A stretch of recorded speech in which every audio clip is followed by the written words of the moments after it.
Алланың кәламын жаттап, Рамазан ай бойы хатым түсіріп, Құда қаласа бұл жамағаттың сіздердің аттарыңызда деп қабылдаңыздар. Иншалла, енді қазір енді барлық амандық болса, осы алғашқы мүмкіндік туған кезде иншалла қариды осы қажылыққа жіберетін боламыз.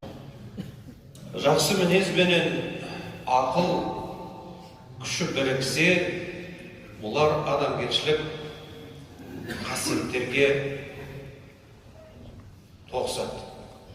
Яғни адамның бойындағы жақсы мінез, оның ақылы біріккен жағдайда адамның бойында керемет сондай бір жақсы қасиет, ұлық, көркем мінез, бір сөзбен айтқанда адами құндылықтар, адамгершілік қасиеттер адамның бойында қалыптасады дейді.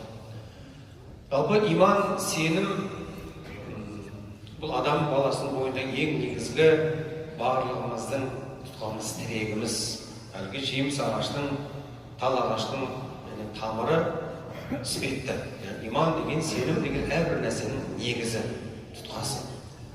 Ал енді сол иманның негізгі тұтқасы қалыптасқаннан кейін адамның бойындағы жақсы мінез, адамгершілік қасиеттер, мейірімділік, төзімділік, сан түрлі жақсы сонда бір қасиеттердің барлығы ол иманның жемісі деп білеміз.